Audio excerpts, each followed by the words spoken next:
NRG news channel, सच है तो बोलेगा। मामला जनपद प्रयागराज का है, जहां शनिवार की देर रात अतीक अहमद और उसके भाई अशरफ की दिन दहाड़े गोली मारकर हत्या कर दी गई, जिसके बाद जनपद में हाई अलर्ट जारी कर दिया गया है, जिसके मद्देनजर सभी चौराहों पर फोर्स भी तैनात कर दी गई है।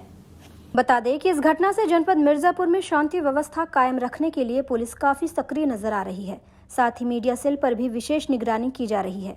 वहीं इस दौरान नगर मजिस्ट्रेट विनय सिंह ने बताया कि सोशल मीडिया पर किसी भी प्रकार की अफवाह फैलाने वालों पर भी कड़ी कार्यवाही की जाएगी। इलाहाबाद की घटना के बाद पूरे प्रदेश में मुख्यमंत्री जी ने आदेश दे दिया है अलर्ट मोड पे। सचिव प्रमुख सचिव ने मिर्जापुर प्रयागराज से सटा हुआ है, ऐसे में कितनी निगरानी रखी गई, किन किन जगहों पे आपने चिन्हित कर लिया है? देखिए, हमारे जनपद में विधानसभा उपचुनाव की घोषणा हो चुकी थी। इस वजह से हमारे सभी महत्वपूर्ण जगहों पे हमारी 24 घंटे राउंड द क्लॉक पुलिस और प्रशासन की टीम पहले से ही मौजूद थी। जैसे ही ये सूचना हमें ऊपर से मिली तो हमारे जिलाधिकारी और कप्तान सर के निर्देश पर हम सभी लोग अपने अपने क्षेत्रों में एक्टिव हो गए।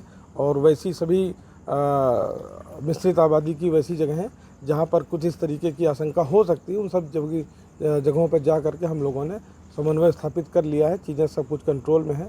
जहाँ तक व्हाट्सएप और मीडिया की बात है तो कप्तान सर ने अपने जो भी मीडिया सेल है उसको सारा एक्टिवेट कर दिया है और एकदम कठोर निर्देश है कि किसी भी तरह की अफवाह फैलाने वालों के विरुद्ध कठोरतम कार्रवाई अमल में लाई जाएगी। क्या प्लीज बैठक भी कल बुलाई जाएगी कि एक समन्वय बैठक? अब चूँकि ये सब चीज़ें उच्चाधिकारियों से तय करके, चूँकि अब हमारे यहाँ नामांकन चल रहा है तो जैसी आवश्यकता होगी वैसा हम करेंगे। सौंदर्य प्रतियोगिता में सर्वश्रेष्ठ प्रदर्शन के लिए कठिन परिश्रम एवं दृढ़ संकल्प के साथ साथ शारीरिक एवं आत्मिक सुंदरता का होना भी अति आवश्यक है। बिना इसके इस प्रोफेशन में सफलता संभव नहीं है।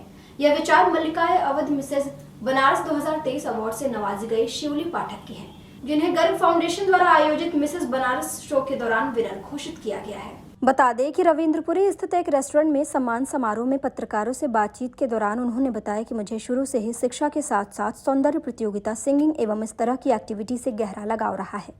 गर्ग फाउंडेशन द्वारा आयोजित मिसेज बनारस शो में मुझे उक्त अवार्ड पाने के लिए निर्णायक मंडल द्वारा टैलेंट परिचय, प्रश्नोत्तरी एवं वॉक मॉडलिंग जैसे 4 चरण के राउंड से गुजरना पड़ा। फिर निर्णायक मंडल द्वारा मुझे विनर घोषित किया गया। इस दौरान उन्होंने मिसेज यूपी प्रतियोगिता जीतने की भी इच्छा जताई। मैं मिसेस बनारस चुनी गई हूँ 2023 की, और नेक्स्ट मुझे मिसेस यूपी करने की ट्राई करने की इच्छा है। और मेरा बर्न एंड वाटर बनारस से ही है, मेरी शादी भी बनारस से ही हुई है। एंड नो मैम, इस जो आपको बनारस मिला है, जो चुना गया है, तो इसके लिए क्या पहले से ही आपने एम बनाया था या फिर किस लाइन से आप इसमें आई? नहीं, मैंने एम बना रखा था कि मुझे मिसेस बनारस का एटलीस्ट अवार्ड लेना है। तो इस फॉर्म से मैं 2022 से जुड़ी हुई हूँ। शो का नाम है मल्लिकाए अवध, जो कि श्वेता तिवारी मैम के अलावा से ऑर्गेनाइज़ कराया जाता है। और इस शो से जुड़े रहने के बाद मैंने 3 राउंड ऑनलाइन दिया है एंड 4th राउंड मैंने लाइव दिया है। और डेट्स ऑल, मैं मिसेस बनारस चुनी गई। तो परिवार वालों का कितना आपका सहयोग रहा? परिवार वाले, मम्मी पापा और घर के जो लोग हैं? दे वर ऑसम। उन लोगों ने मुझे बहुत सपोर्ट किया and all types of support मुझे मिला है। और उसी वजह से मैं इतना आगे बढ़ पाई हूँ, क्योंकि मिसेज होने के बाद बहुत सारी प्रॉब्लम्स आती हैं and they were help me and now I am here. एक चीज़ देखा जाता है कि लोग संकट मोचन मंदिर में चल रहे संकट मोचन संगीत समारोह के 100वें संस्करण की छठी संध्या का शुभारंभ काशी की नाट्य संस्था राम की शक्ति पूजा के नाट्य मंचन से हुआ, जहां भक्त भाव विभोर नजर आए। आपको बता दें कि पंडित सूर्यकांत त्रिपाठी निराला की कालजयी रचना के मंचन में 3 नृत्य विद्याओं का उपयोग किया गया। साथ ही व्योमेश शुक्ल की परिकल्पना का संगीत संयोजन जेपी शर्मा और गायन आशीष मिश्रा ने किया। वहीं दूसरी प्रस्तुति पद्म भूषण एन राजम के वायलिन वादन की रही। साथ ही पद्मश्री मालिनी अवस्थी, पंडित धर्मनाथ मिश्र और बनारसी संजुई सहाय ने भी कार्यक्रम में 4 चांद लगा दिए।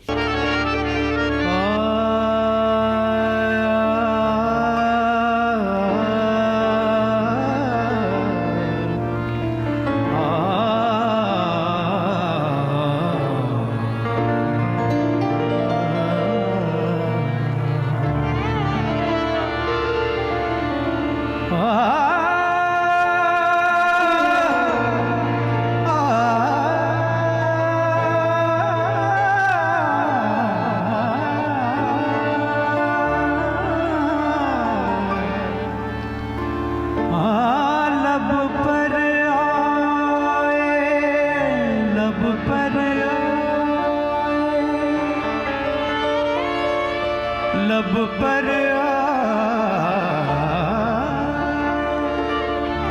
लब पर लब पर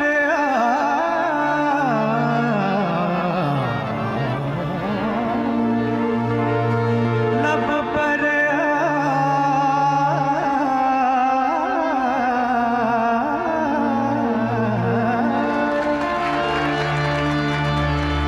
लब पर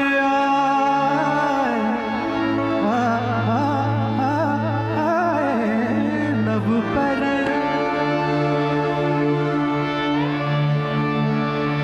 लब पर आए गीत सुहाने माने न जिया लाख बहाने लब पर आए गीत सुहाने माने न जिया लाख बहाने याद तिहारी आए सताने मन लागे पछताने हो पूरे सैया रे मोग मारे नजरिया सावरिया रे पहनी सारी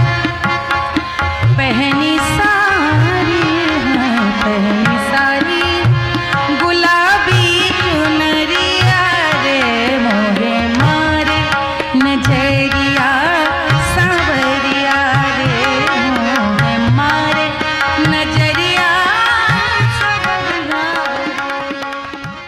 चलन है यहाँ पे, तो मैं थोड़ा सा कुछ सेमी क्लासिकल ही रखूँगा और उसमें कुछ गज़ल भी गाऊँगा और एक राग के ऊपर आधारित एक मैं 3-4 गानों का एक मेडली सुनाऊँगा। गाने यानी इन द सेंस उसमें एक बंदिश भी रहेगी और मेरा एक सेमी क्लासिकल एक गाना भी है वो भी गाऊँगा, एक गज़ल गाऊँगा, एक फिल्मी गाना भी गाऊँगा और आगे फिर देखेंगे हम क्या क्या ऑडियंस का कैसा रिस्पॉन्स है, उस हिसाब से फिर आगे बढ़ेंगे। 100 साल का सफर ये पूरा कर चुका है संकट मोचन संगीत समाज। कई ऐसे ख्याति कलाकार यहाँ पे आए हैं और अपनी अरदास लगाए हैं। कहा जाता है कोई गायक यहाँ आता है उसे हनुमान जी का एक रसीद लग जाता है। जी, हनुमान जी से एक आशीर्वाद अपना। मैंने यही कहा कि ना देखिए एक वही सबसे बड़ी ब्लेसिंग है कि यहाँ पे अचानक से एक माहौल बन गया और मनु जी ने मुझे फ़ोन किया और इत्तेफाक से ना ये इस डेट में मैं अवेलेबल भी था भी, तो ये सब चीज़ें एक साथ बनी हैं तो मुझे लगता है कुछ अच्छा पॉजिटिव रास्ते की तरफ हम जा रहे हैं। जावेद साहब, मैं बड़ी जितने भी सिंगर्स आ रहे हैं उनके लिए कोई सा इंस्पायरिंग जो है प्रेरणा दे सके इस इंस्टेंट युग में। मैं बस एक ही बात कहना चाहता हूँ कि क्लासिकल म्यूज़िक जो है वो बहुत हमारी धरोहर है और हमारा अगर हम म्यूज़िक सीखना चाहते हैं तो बिना क्लासिकल के वो कोई भी फॉर्म ऑफ म्यूज़िक हो वो उसमें थोड़ी सी पुख्तगी नहीं आती, पक्कापन नहीं आता। तो क्लासिकल म्यूज़िक की बेसिक, चाहे आप जो भी जॉनर में जाएं, बेसिक ट्रेनिंग लेनी बहुत ज़रूरी है। प्रैक्टिस, रियाज, उसी से सब बनता है और मैं भी वही करता हूँ और करता रहूँगा। तो मैं यही एडवाइस देना चाहूँगा कि बस रियाज प्रैक्टिस करें और जो भी करें दिल से करें और दिल की बात दिल तक पहुँचती है।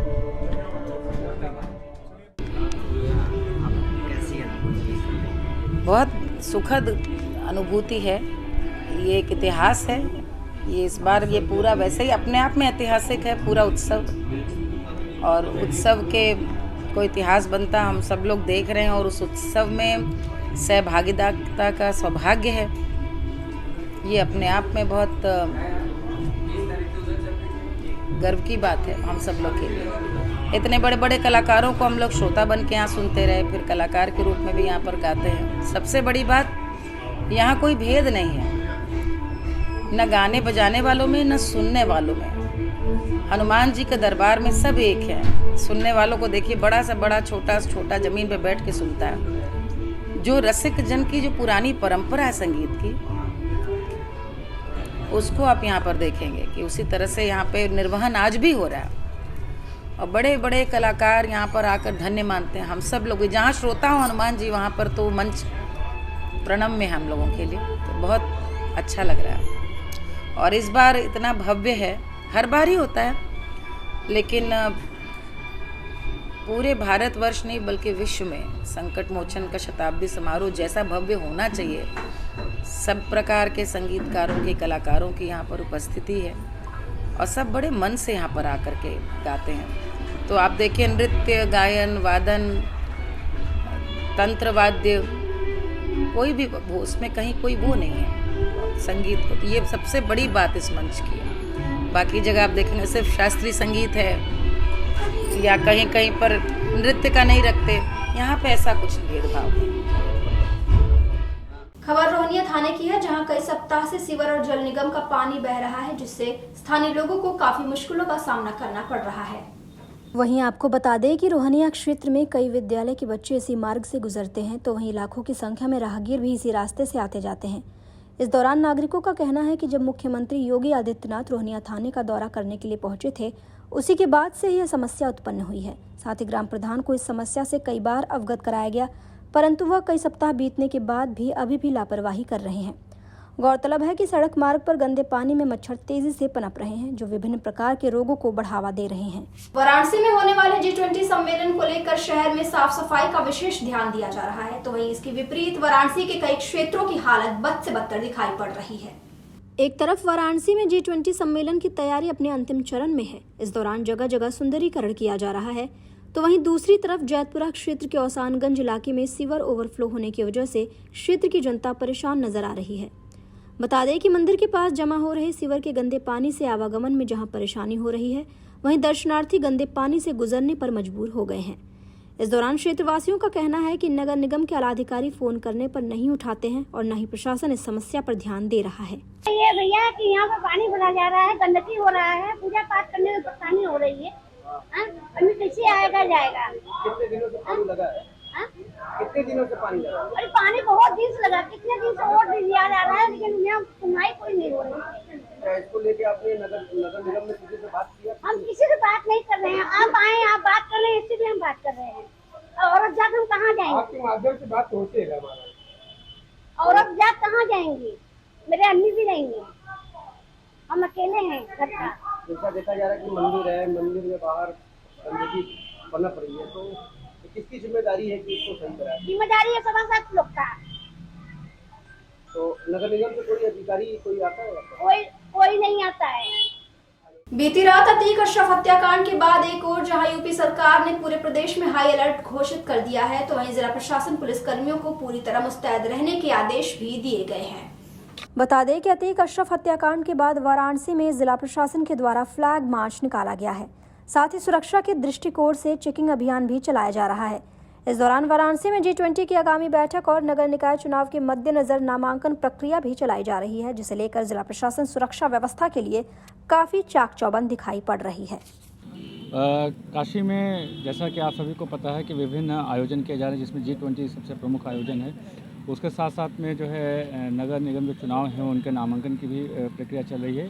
इन सभी के दृष्टिगत सभी जो महत्वपूर्ण स्थल है वहाँ पर पुलिस फोर्स के द्वारा जो है पैदल गश्त किया जा रहा है, लगातार फुट पेट्रोलिंग की जा रही है, मोबाइल पेट्रोलिंग की जा रही है और सभी छोटी से छोटी गतिविधियों पर सतर्क दृष्टि रखी जा रही है, ताकि किसी भी प्रकार की कोई अप्रिय स्थिति उत्पन्न ना हो सके। प्रयागराज में एक रात में घटना घटी है, उसको लेकर के भी क्या सुरक्षा बढ़ाई गई? जैसा मैंने कहा कि काशी में कई सारी घटनाएं इवेंट एक साथ चल रहे हैं, उन सभी इवेंट के मद्देनज़र हम लोग सुरक्षा की दृष्टिगत ये जगह जगह पर जो संवेदनशील एरिया हैं या अन्य जो महत्वपूर्ण स्थल है वहाँ पर हम लोग फुट पेट्रोलिंग लगातार कर रहे हैं। कंट्रोल रूम भी बनाए गए हैं जिसमें डायरेक्ट कोई संवेदनशील क्षेत्र से जानकारी लोग दे रहे हैं? हाँ, ये हम लोग के पहले से स्थापित है जो हमारा कमांड सेंटर है, कंट्रोल रूम है, इन सभी के माध्यम से हम लोग जितने भी महत्वपूर्ण स्थल है उन सब पर सतर्क दृष्टि रखे हुए हैं।